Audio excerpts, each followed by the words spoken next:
When someone hurts us or someone else very deeply, our natural reaction is often to see them as evil, right? I used to think this way too. But then I encountered an understanding so profound that it changed not just how I view others, but how I understand human nature itself. Here's what surprised me. Both modern science and ancient wisdom point to the same truth about evil. Their discoveries challenge everything we think we know about human behavior. Of course, at first, I couldn't believe it. Everything seemed so clear before. There were good people and there were evil people. But as I dove deeper into the teachings of modern masters and ancient wisdom, I discovered something that wasn't just philosophy. It was a perspective that eventually brought more peace, more compassion, and yes, even more safety into my life. Today, we're going to talk about why what we call evil might be something entirely different. And don't worry, this isn't about excusing harmful actions or saying that anything goes. It's about something deeper, something that could completely change how you see human behavior. Think about this.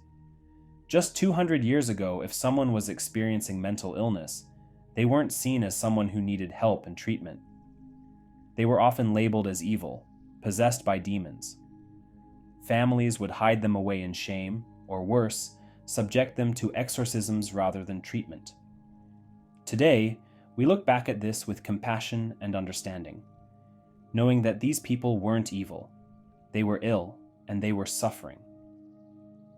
This transformation in understanding, from labeling something as evil to seeing it with compassion and wisdom, has happened countless times throughout history. Even something as simple as being left-handed was once considered a mark of evil in many cultures. Children were punished and forced to change, all because of a fear born from misunderstanding.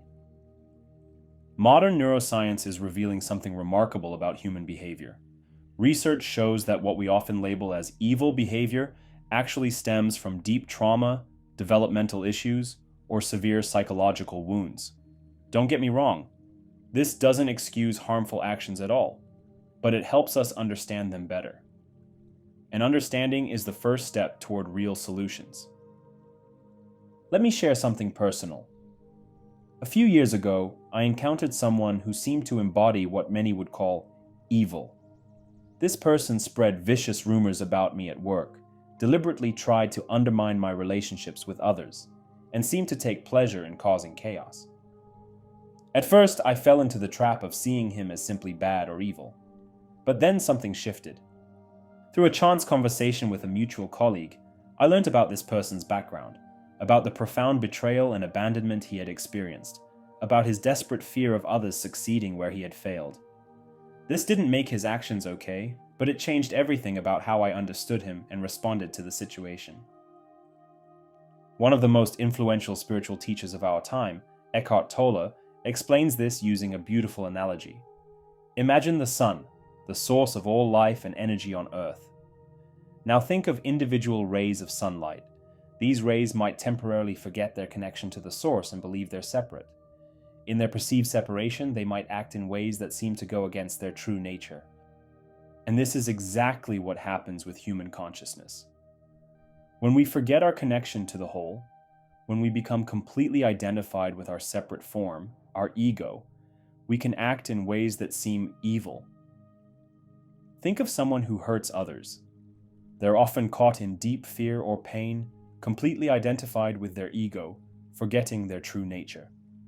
But just as a ray of light can never truly be separate from the sun, no human being can ever truly be separate from the source of all life. Sadhguru, another renowned spiritual master known for making ancient wisdom accessible to millions, deepens this understanding with another powerful perspective. He explains that before we are anything else, before we are our roles, our nationalities, our beliefs, we are living beings, expressions of life itself. Just like a flower naturally turns toward the sun, our true nature is to enhance life. What we call evil often comes from forgetting this simple truth. When we're caught up in our fears, our conditioning, our separate identity, we can act in ways that go against life itself. But just like the flower can't help but grow toward light, our deepest nature is to contribute to life, not diminish it. This understanding can transform even our most challenging relationships. Consider family dynamics where someone has been labeled as toxic. So I recently received a letter from someone who completely transformed their relationship with their father after shifting their perspective. For years, they saw their father's controlling behavior as evil, creating endless conflict.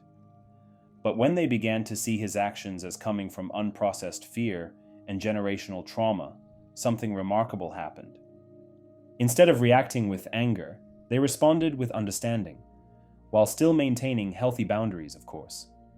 Their father, feeling less judged and defensive, gradually became more open to change.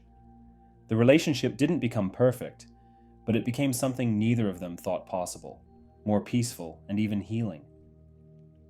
Carl Jung, one of the founders of modern psychology, offered several profound insights that illuminate this understanding.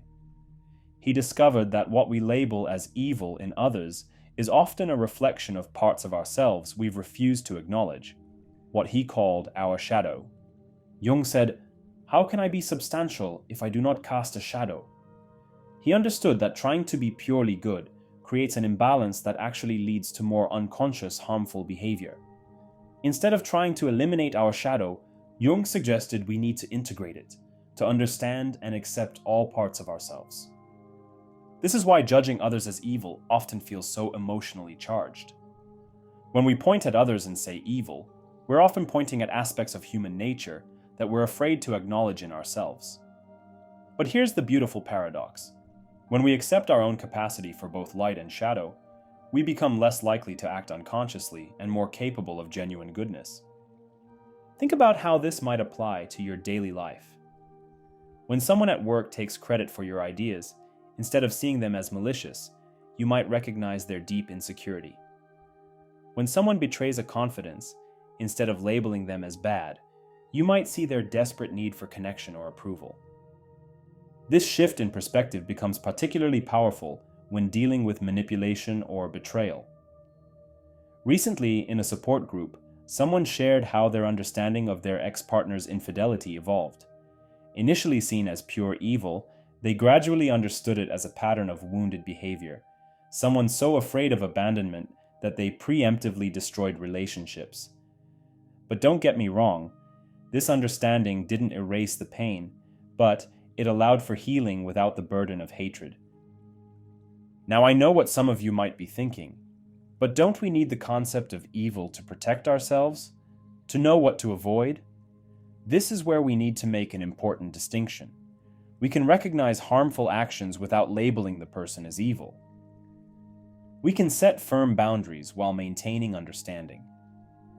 In fact, this perspective makes us better at protecting ourselves because we're operating from wisdom rather than reaction. Living without the concept of evil creates a profound shift in your inner world. Rather than carrying the heavy burden of judgment, your mind becomes quieter. Instead of wasting energy on hatred and condemnation, you find yourself with more capacity for understanding and growth. And this doesn't make you naive, it makes you wise. It doesn't make you vulnerable, it makes you stronger. Because when you understand rather than judge, you can respond to life's challenges with both compassion and clear boundaries. Think about how much mental energy we spend dividing the world into good and evil. When you let go of this habit, you begin to see people's actions through the lens of their pain, their fears, their unconsciousness. Even in difficult situations, you are able to maintain an inner stability that comes from seeing the whole picture rather than just labeling parts of it as evil. This inner peace isn't passive, it's deeply powerful. It allows you to take necessary action without being consumed by hatred, to set boundaries without creating enemies, to protect yourself and others while maintaining the possibility of transformation and healing. Consider how this might change your social media interactions, where it's so easy to demonize those who think differently, or how it might transform workplace conflicts, where competition can bring out the worst in people. Each situation becomes an opportunity to practice this deeper understanding. Consider how this might change your social media interactions, where it's so easy to demonize those who think differently, or how it might transform workplace conflicts, where competition can bring out the worst in people. Each situation becomes an opportunity to practice this deeper understanding. This understanding has three powerful effects. First, it frees you from the burden of hatred and judgment. Second, it allows you to set boundaries from a place of wisdom rather than fear. And third, it contributes to breaking cycles of hurt and retaliation that have haunted humanity for millennia. And here's a simple practice you can begin using today. Whenever you feel the urge to label someone as evil or bad, pause. Take a breath. Notice this impulse arising. Then, instead of judging, ask yourself, what pain or unconsciousness might be driving this person's actions? What's preventing them from expressing their true nature and enhancing life? This simple shift in perspective can transform how you respond to difficult situations and prevent situations from escalating even more. Remember, we don't come into this world as evil beings. Every person starts with the potential for both great harm and great good.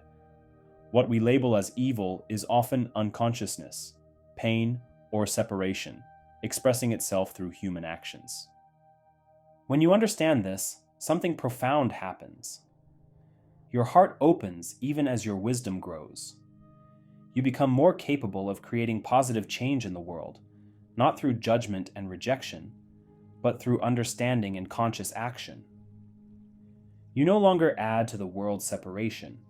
Instead, you become a force for connection, understanding, and healing. This is the transformation that both ancient wisdom and modern science point to, a way of seeing that brings more peace, more effectiveness, and more genuine goodness into the world. And I know this isn't an easy perspective to embrace. It challenges some of our deepest beliefs about human nature. But I'd love to hear your thoughts. Has this changed how you see human behavior? Share your perspective in the comments below. If this resonates with you, if you feel that spark of recognition in what we've explored today, share it with someone who might need to hear it. Because sometimes, understanding just one person's actions with compassion can start a chain reaction that transforms many lives.